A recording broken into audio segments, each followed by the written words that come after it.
I feel I was sold a lie, which is that we were moving towards a greater justice, towards greater equality, and I no longer feel that way. All women go through a period of feeling that they are no longer themselves in some form. Welcome to How You Find Your Voice, the podcast that asks brilliant women how they found their voice on and off the page. I think after the age of 40, you should have a funeral for yourself every 10 years.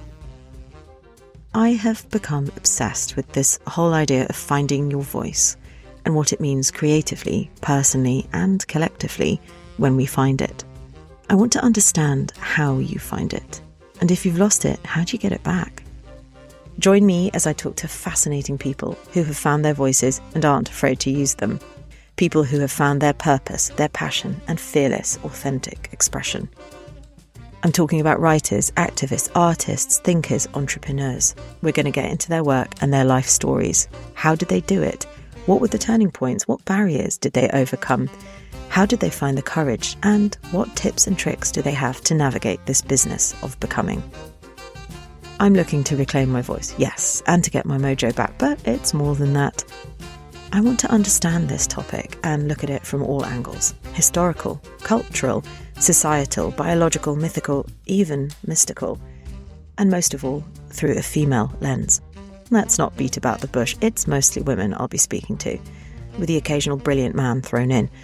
But these conversations are for anyone who resonates with the quest. Everybody's welcome. So, if you want to find your voice or to be inspired, if you're in a liminal state, a similar boat, if you just really like books or want to feast on the sweeping stories of amazing people's life and work, then this podcast might be for you.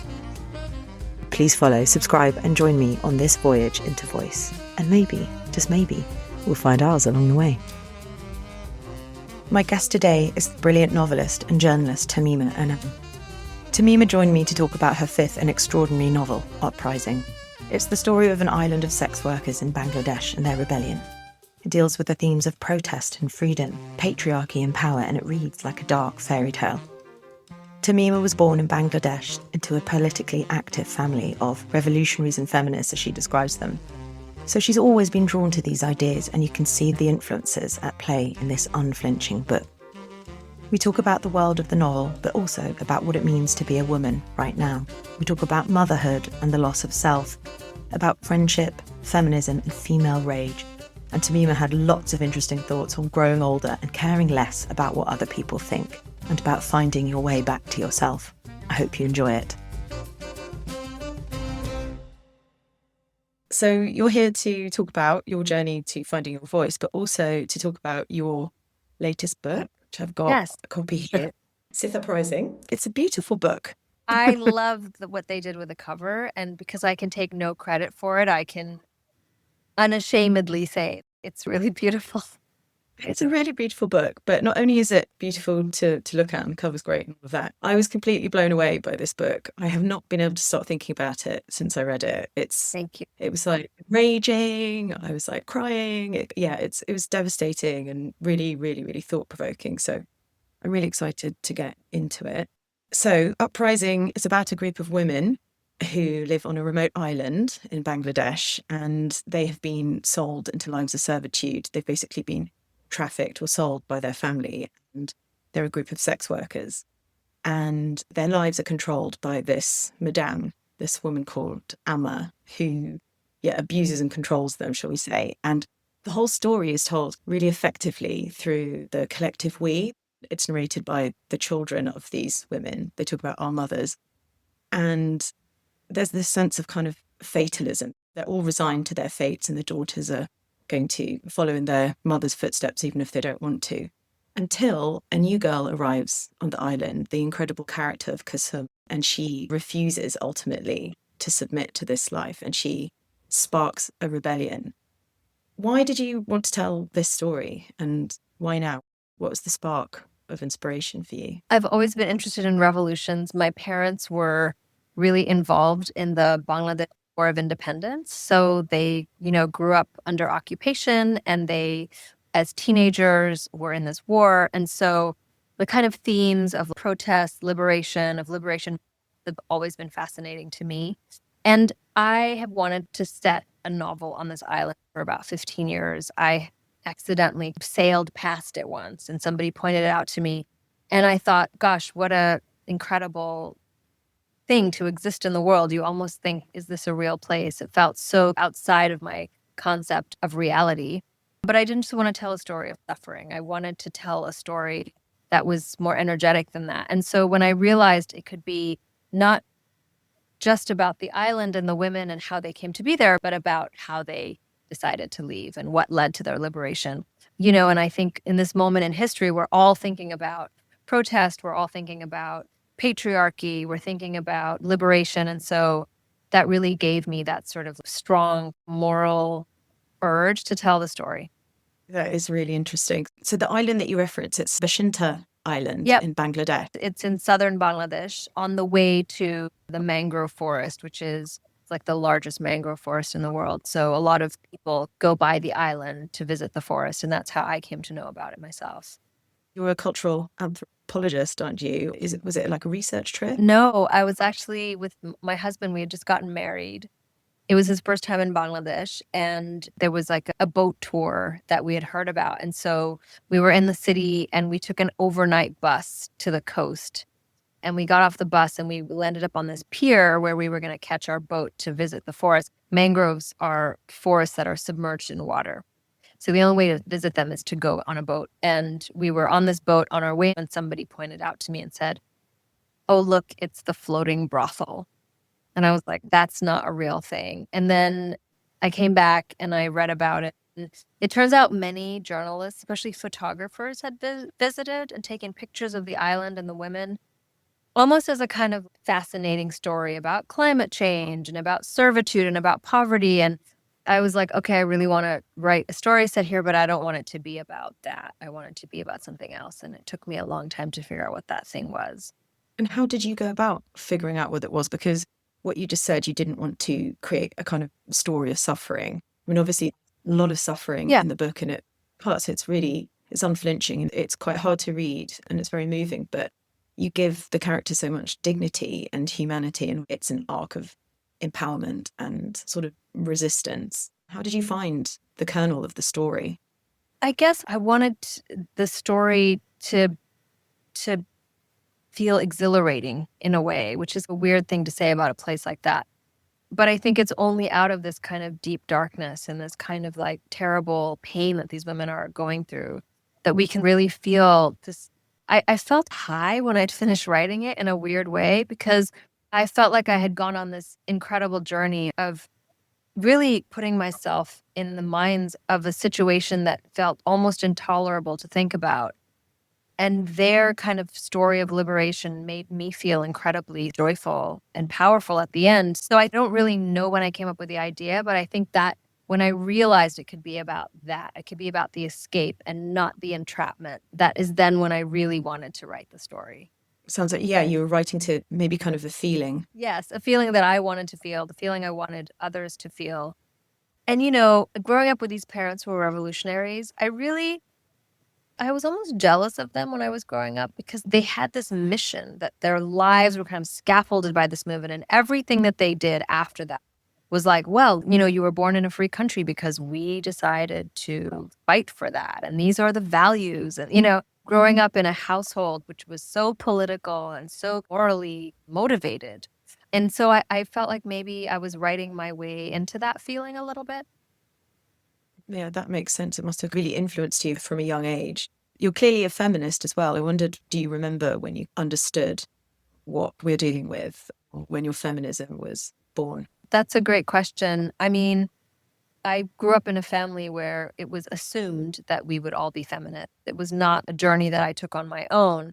And I think about that a lot with my daughter, because I have a 9-year-old, and there are just moments when the penny kind of drops. And I don't want to every day be like, the world is really terrible for you and you have to always be fighting. I want her to feel joy. I want her to enjoy her life. But, little things like when we're in the theater or something, and there's always a long queue outside the women's toilets. And I try to explain to her that architecture was designed, not with women in mind. And she's, why? That's so unfair, and she's discovering the sense of injustice on her own.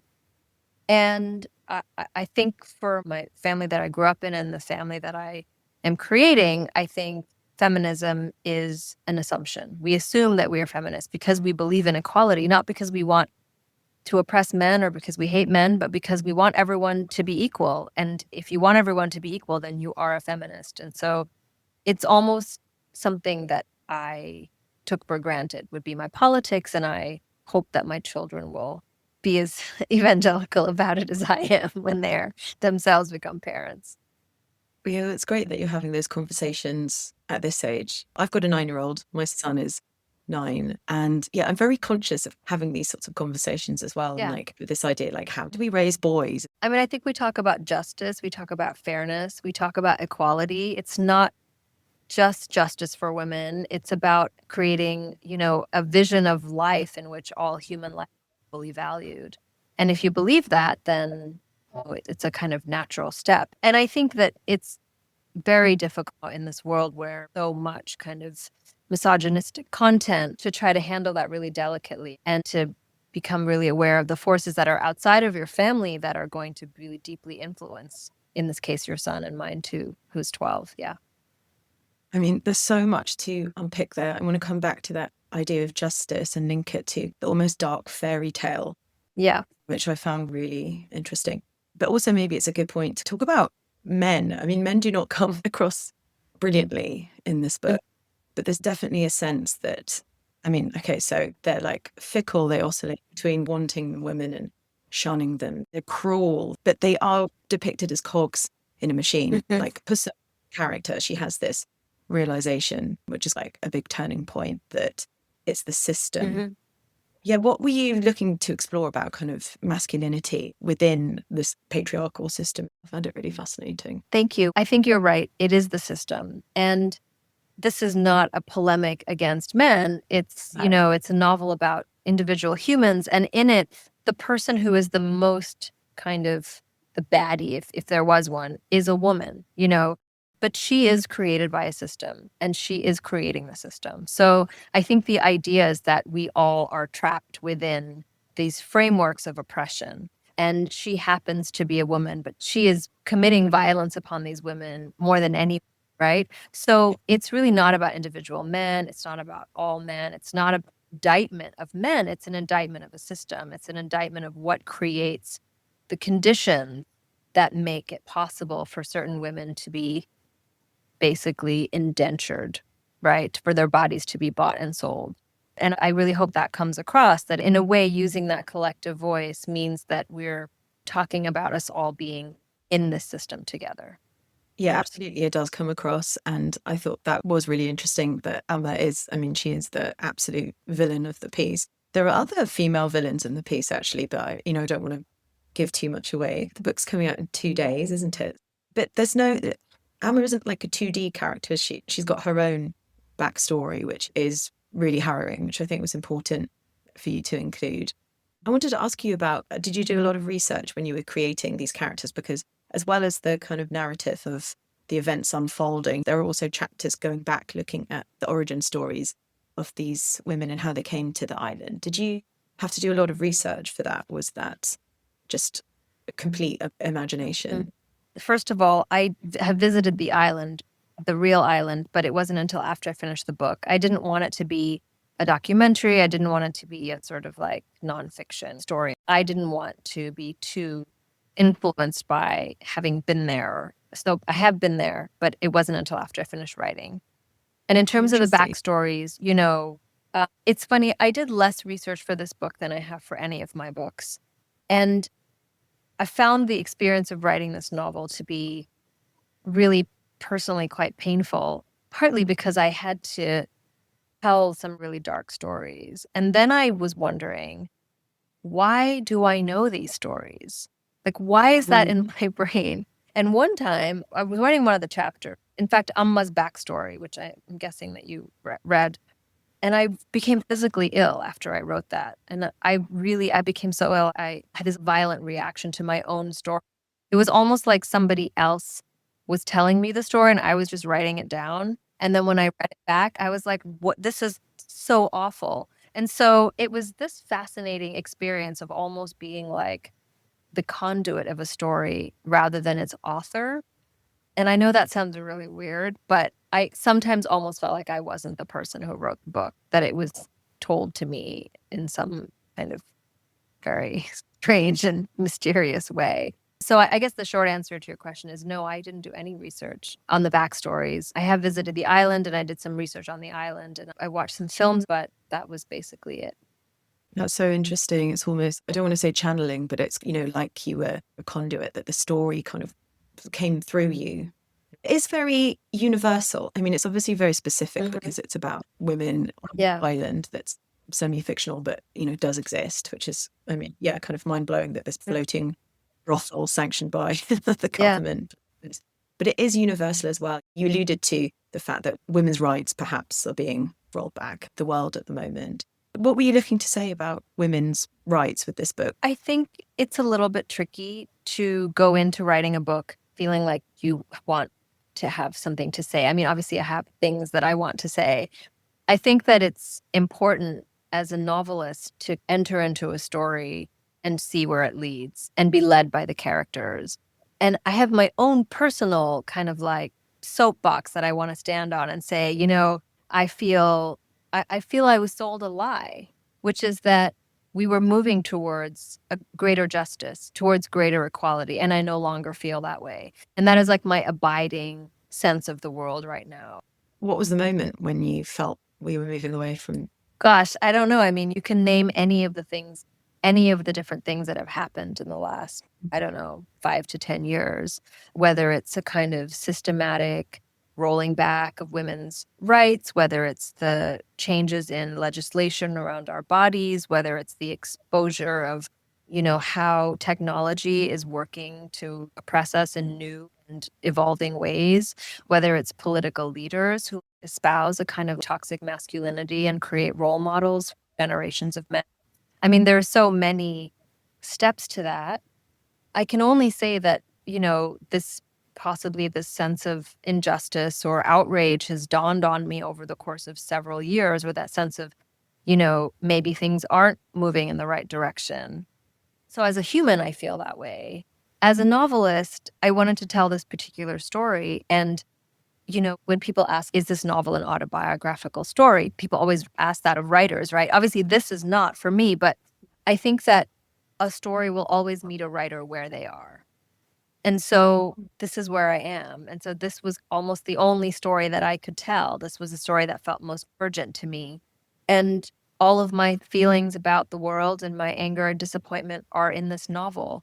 On the other hand, it has to work as a story. It has to be their story, not my story. It can't stand as a kind of polemic. It has to work as a novel. So all of those things are operating at the same time when I'm writing, which is that I have things to say and I have a sense of outrage, but I also deeply care about these characters and I want you to care about them and I want them to be real for you.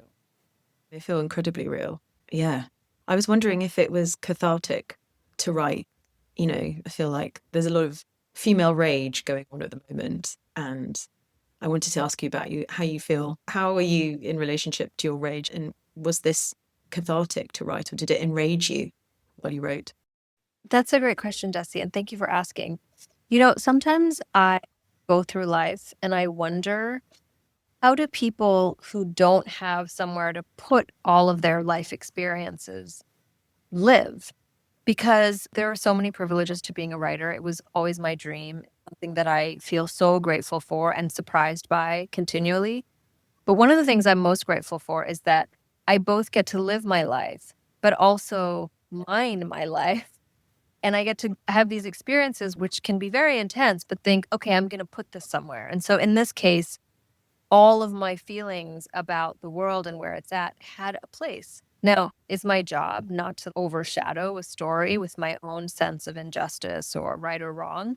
But I also feel like this is an opportunity for me to get to kind of work out some of my life experiences that so many writers do. And I feel it's a great privilege. People who make music or make art or have some other way of doing that. I just think that feels like a way to process. what we're going through in this moment. It's so important. Everyone, I think, needs to have a way to process their emotions. And a lot of the women I've spoken to here, whether it's kind of memoir or fiction, they talk about, like you just did, that feeling that you can channel it into something and then it's something separate. Yes. You don't have to hold on to it. I mean, I think I'm still holding on to a lot of these, but I did feel when I finished the book, I felt like, wow, this is almost like me working out a fantasy of, feeling trapped, going through this moment of change. There is a brief moment in the novel where there is a kind of like utopia that Kushum creates, right? A society in which they're free. The men are not on the island. They've gone on strike.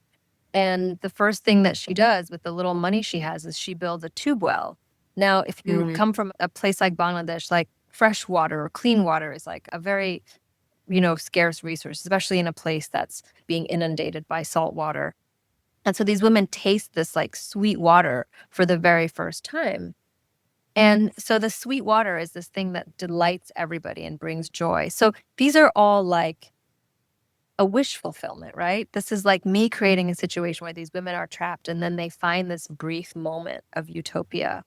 So yes, I did feel it was a really cathartic experience. And I did get to explore some of those ideas about, both my sort of feelings about the patriarchy, but these ideas of liberation, of protest movements, of feminist utopias and what that looks like. And so I feel glad that I got to do that.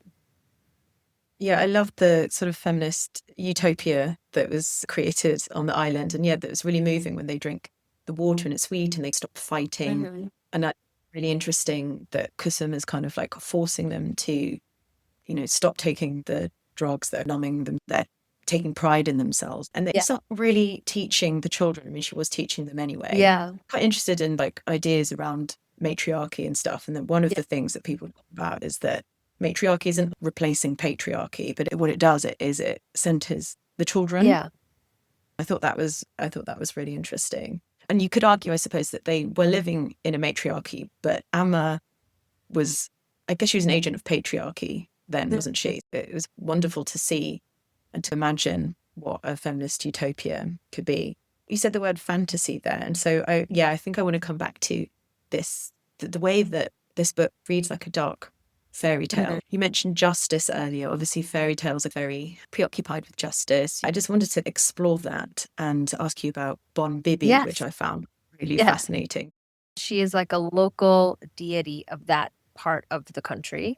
She's like a very local sort of deity. So she's not even a part of any sort of religion or even any kind of polytheistic pantheon. She's just the daughter of the forest, and she protects the forest. And so when Kushum arrives on the island, her first thought is, I don't belong here. I'm just going to get out. Her whole motivation is, I don't belong here. Someone's going to come and rescue me. She's a little bit more educated than the other women on the island. And then she realizes that no one is coming for her.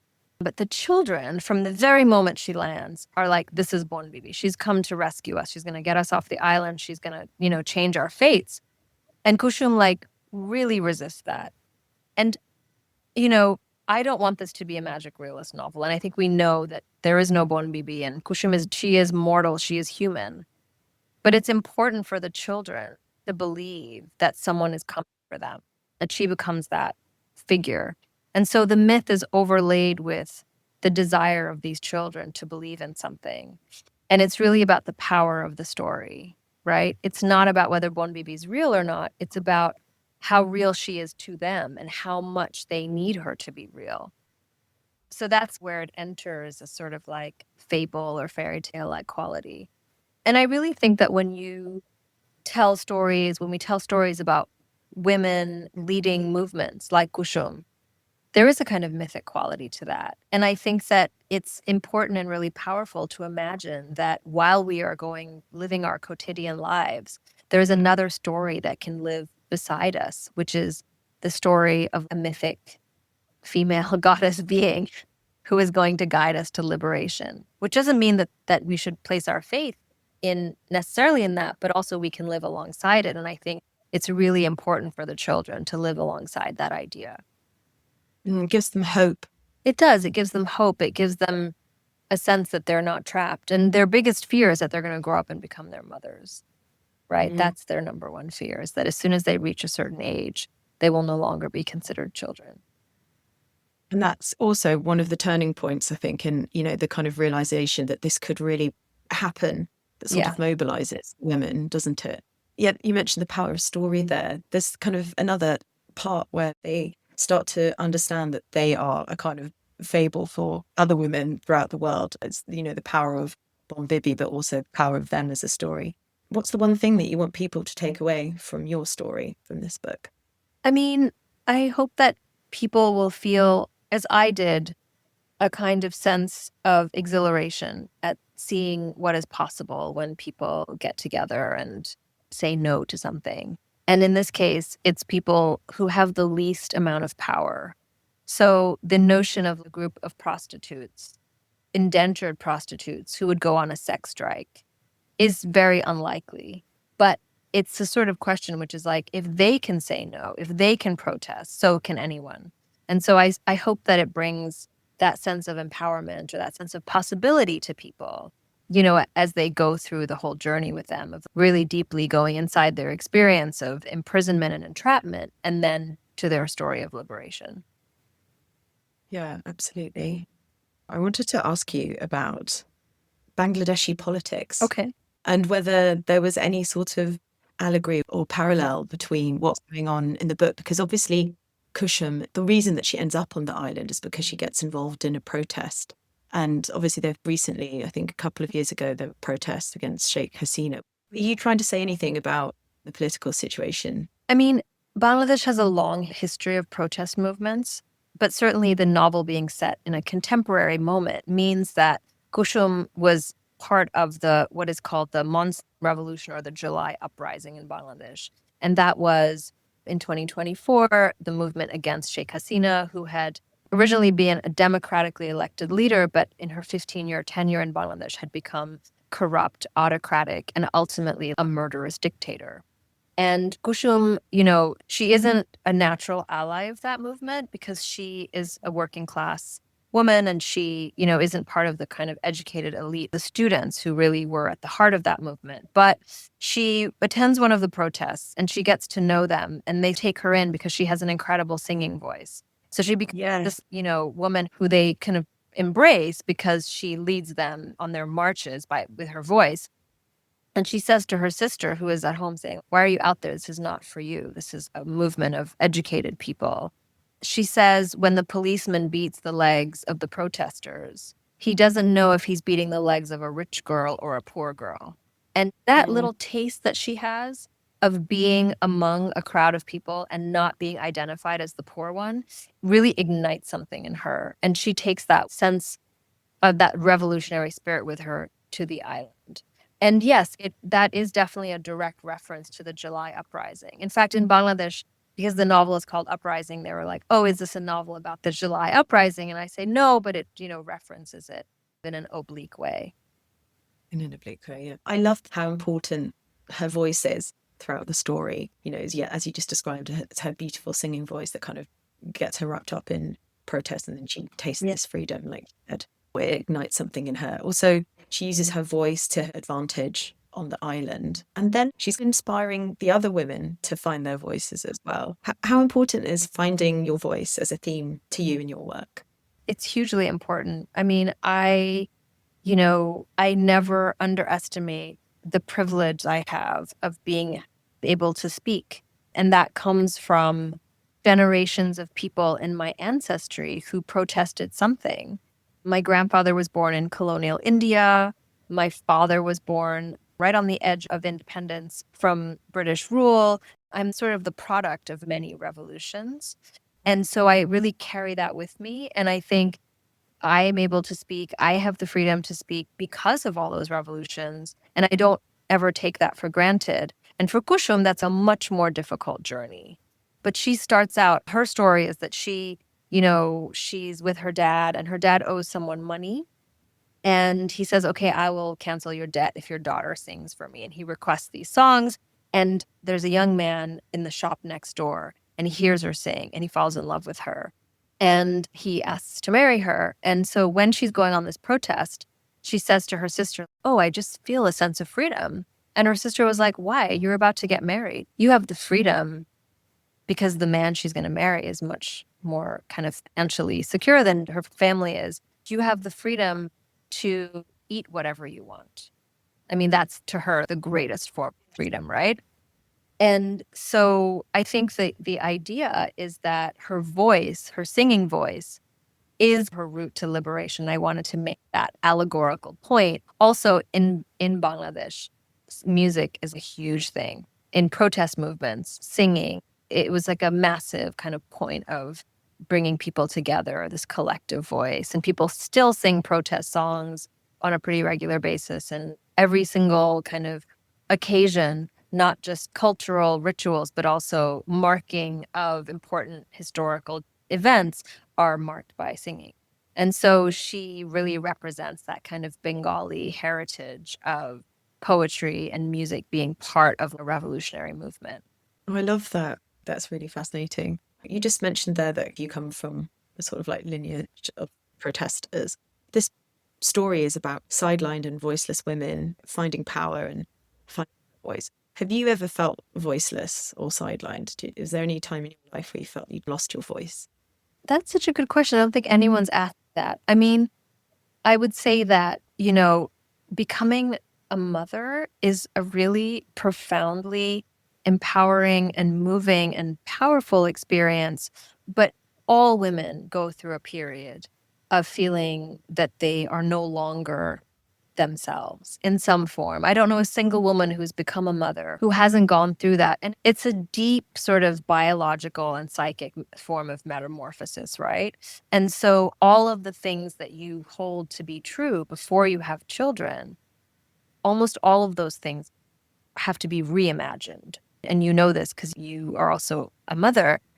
So I think there was a period of early matrescence that was probably, now that I look back, obviously when I was in it, I was like, oh, I'm just in this fog of sleeplessness or whatever. I had quite a difficult journey to becoming a mother. I had a baby that was born severely premature, like suddenly, and then, incubators and hospitals and that sort of very unexpected kind of journey. But I think it took many years for me to come back to myself, or at least to reimagine myself in a way. And I think it takes much longer than we imagine, and it takes more rebuilding than we ever imagine. And I do think that those were probably the times, when you leave that sort of energy and almost like feeling of immortality when you're young. And then to this later period, I just turned 50, of feeling like, wow, I feel like myself again. And I feel a sense of power at this moment. But there's that middle period that can often be that moment when we lose our sense of self. I don't know if that happened to you, Jessie, but it definitely happened to me. I completely relate to everything you're saying. And I think we will know a lot more about matrescence, as you say. They say that it happens with kind of every child. So it's not like it just happens once and it completely rewires your brain and everything about your life. I also had quite traumatic births. I mean, it doesn't sound like my second one was as premature as yours. He was like 5 weeks premature, but yeah, both of them were at NICU and incubators. And the kind of shock of that does actually change you, but there's a delayed reaction to it as well. And also there's a myth that if you've had a totally natural birth and it's all gone perfectly, that you won't have gone through that. But I think every woman does. I think there's some reorganizing that has to happen. All your relationships are renegotiated. Your relationship with your partner is renegotiated. Your relationship with yourself, with your career, with your coworker. So it's just a whole constellation of change. And I think it can be really challenging. How did you find your way back to yourself? Are there any things that stand out as when you realized that you were like, okay, I'm Tahmima again? Oh, that's such a great point. I really can't pinpoint a particular experience or a moment. I suppose, maybe the first book that I published after I became a parent. I published a book in 2016 called The Bones of Grace, which came out just after my second child was born. I think that it's so difficult. It's almost, I don't know if you have this, but I almost have like kind of amnesia of time. I can't really remember. I look at videos and I think, God, who is this person with these small children? I don't remember who she is. Yeah. But really, I I think that there were two things. I think getting older, turning 50 was great. My friendships with my women friends has been really life-changing for me. And I take friendship incredibly seriously as one of the great sort of like places where I put my life energy and where I receive a lot of life energy. And now I feel so emboldened by the fact that I run with this pack of women friends who are like my people. And because I don't live near my family, I had to build a family. I wish that I lived next door to my parents. My God, it would be life-changing for me. And because I didn't get to do that, I have had this, longer journey to feeling really rooted here. But now that I've done it, that feels really powerful to me too. So I would say, yeah, I would say getting older and then getting better at friendship and deepening my friendships have probably been the two things that have brought me back or have brought me a sense of like, okay, I'm fully in possession of my faculties again, or, I can be a mother and I can also alongside that be all the other things that I want to be and doesn't feel as overwhelming anymore. You can exist as both at the same time. Yeah. That's really encouraging to hear you say that kind of turning 50 is fantastic and you feel yourself, because obviously there's a little bit of a narrative that I think is massively changing now. The kind Yeah. of, aging is problematic, but also perimenopause and Yeah. menopause. You share a lot kind of on your channels about, which I really appreciate because I'm 43 and I'm in it now and it's a bit bewildering. How do you feel that perimenopause has changed you as a writer? Has it helped you find your voice? It's funny because maybe 10 years ago, I was at some kind of literature festival and I was saying like, oh, I'm so excited about, what's going to happen next and perimenopause. And I'm talking to this older woman and she was like, why are you excited? I mean, it's really just quite sweaty, she said. And I won't lie. I think that there are indignities to getting older as a woman, which are not helped by the fact that women's health has been like chronically underfunded for generations. I think we would be in a very different place if that hadn't happened. So I don't think it's all roses, but I do think that falling out of the sort of expectations that we have of ourselves as young women, the further you get away from that, the better you feel. And so, although aging is scary and there are all kinds of things that are gross and unpleasant and undignified about it, and that's just the truth, I think that you really care a lot less about all the things that were so important to you. And I just remember in my 20s and 30s being plagued by self-doubt or being plagued by maybe a sense of who am I going to be? What is my purpose? Why am I here? How do I look? How are other people perceiving me? And that shifts so much and that can be hugely empowering. And I would say my number one piece of advice to any woman is just invest in your female friendships because everyone's going through it, and have friends that are a little bit older than you who can be on the other side. And, I have friends who are just entering that. And I think it's great for them to be like, oh, look at this person. It's not so scary. You can celebrate things and also be real about what this next phase entails. So I wouldn't say it's all roses, but it's definitely coming into yourself and accepting yourself, which can be hugely empowering.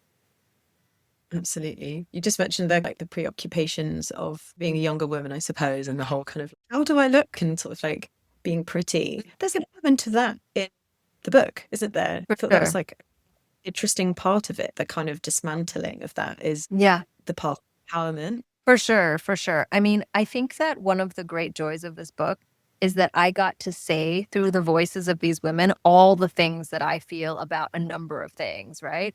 And one of them is being able to say things out loud that in polite society would be considered disgusting.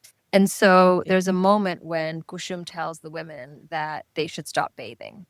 Okay, and I'm not going to tell you why. I don't want to give a spoiler, but she's like, we stop bathing. We're going to make ourselves disgusting. And they're like, yeah, that sounds great. And she says, and we're going to smear our menstrual blood on our faces, right? And at that point, they're like, are you kidding me? That is so gross. And then they list all the things that are disgusting about their periods. And it's just everything. Smell, it's like a dead animal. And these are all the things that we believe about ourselves, but we just don't say them to each other. But at this point in the story, they have given up all sense of propriety.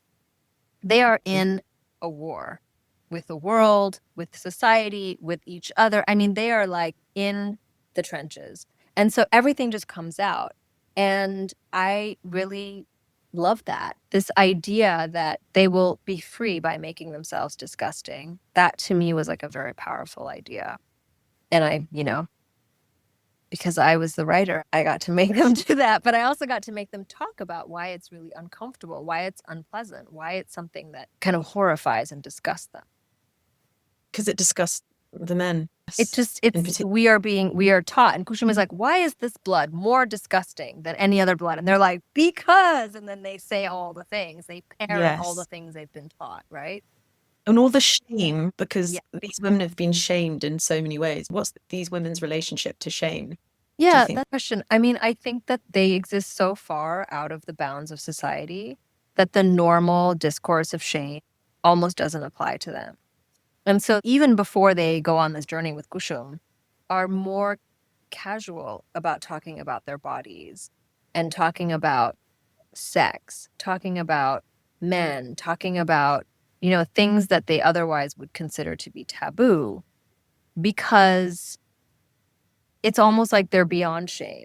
They so much symbolize a kind of shameful women. They're prostitutes, they're ostracized. The people in the village next door won't associate with them. And when there's a cyclone, they're not allowed to go to the cyclone shelter. I mean, I made that part of the story up, but then I was like watching this interview between these women and a journalist, and they said the last time there was a cyclone, we were not allowed in the shelter. That gives me chills. It's like you really were tapping into some sort of truth. That's crazy that you didn't know. I was like, wow. But then, of course, you know what I mean? So because nobody accepts them, they just live in their own world, and they live in their own language world, right? They can say things. Their children see things that children shouldn't see. So in that sense, the sort of seeds of that are already sown. And by the time they get to the point where they're making themselves disgusting, that's just a much more extreme version of what they've already been through, which is a sense of anything is possible. Yeah. They're like living so far outside of the realms of society. There are no rules that apply to them. I read somewhere, because the voice of this book is just so compelling. I absolutely love your voice. I read somewhere that you, for your last book previous to this, that you had to come up with an alter ego to access the voice of the book. I found that really fascinating. Would you mind talking a bit more about that? Yeah. So I wrote 3 novels that were all set in Bangladesh that were serious kind of historical novel, a trilogy, basically telling the story of Bangladesh through 3 generations of women in one family. And then I decided to write a rom-com satire set in the tech world because my husband started a tech company. And I was on the board for many years, and I was a director of that company, and I was watching the sort of bromance of the tech world and the language. And at the time, I think I just really wanted to laugh. And I was like, oh, I have this sense of humor that I never get to express in my books. They're all so serious. I'm going to write this funny book. And I wrote it, and I said to my publisher, I was like, I want to publish this under a pseudonym because it doesn't fit with my idea of myself as a serious novelist. It's more lighthearted. And they were like, no, we stand by you as a writer. You contain multitudes, and you need to publish this book under your own name. And so that's how the idea of the alter ego came about, because I felt like I hadn't written it. My alter ego, who is maybe a funnier, more self-deprecating, less serious version of me. She lives alongside me along with this person. And then the person who wrote Uprising is potentially on the other side of my character, an extremely angry feminist killjoy who will just tell a very brutal story in a really unflinching way. But I think what that means to me is that as writers, we often have to summon different parts of ourselves when we tell certain stories. And this was a side of myself that I deeply tapped into to write this story. And maybe I'll go back to that funny girl because we all need to laugh, and we'll see. We'll see what happens next. Yeah. That's really interesting that it's not a case of your voice changing over time, that you're tapping into different parts of yourself depending on the story that you want to tell, which is in sort of relation to what's going on around you in the world and how you're feeling. What advice would you give to a woman who's looking to find their voice either on or off the page? I guess my advice is the one that I've been giving throughout the show, which is to lean into your female community. And I think, one of the ideas that I really think about a lot is how we live in a world that lacks ritual. I don't practice a form of religion, but because I don't do that, there's a lack of ritual in my life. There isn't a ceremonial way for me to mark, for instance, matrescence or my child coming into the world, or, we don't do these sort of markings of time.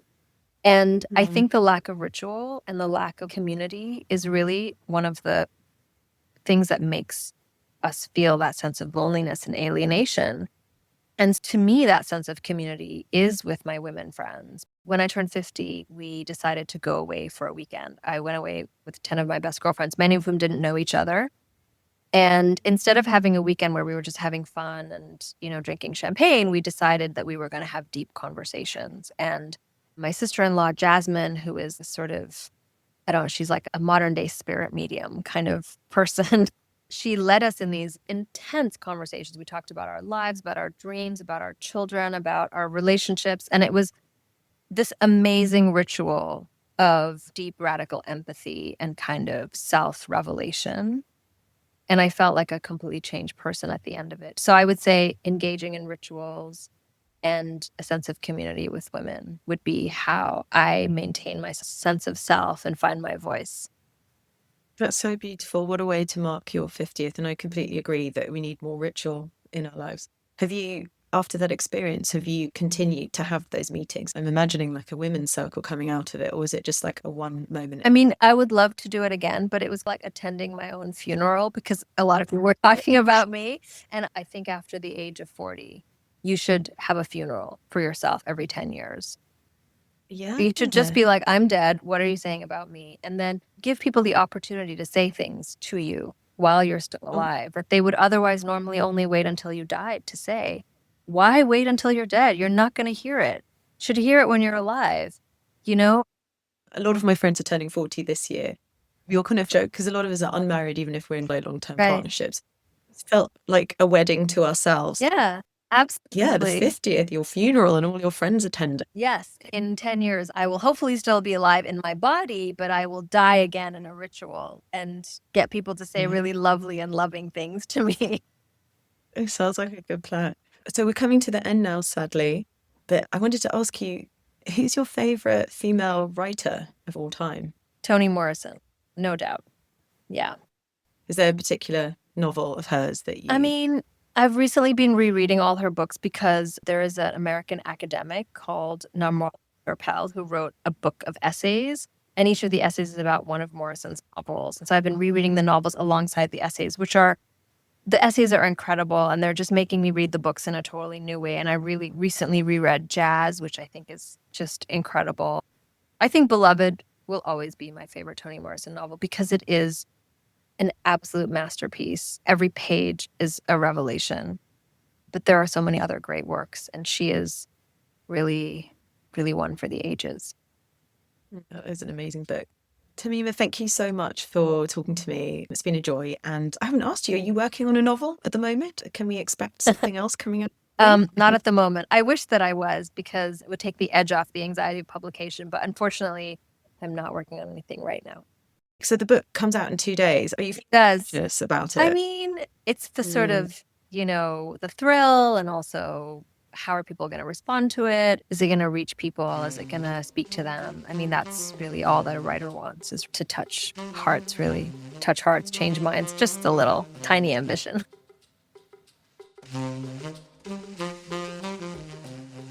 I loved speaking to Tahmima. I found it fascinating that she did almost no research for this book, how she described feeling like a conduit rather than its author, like the voices of these women and their stories needed to be heard.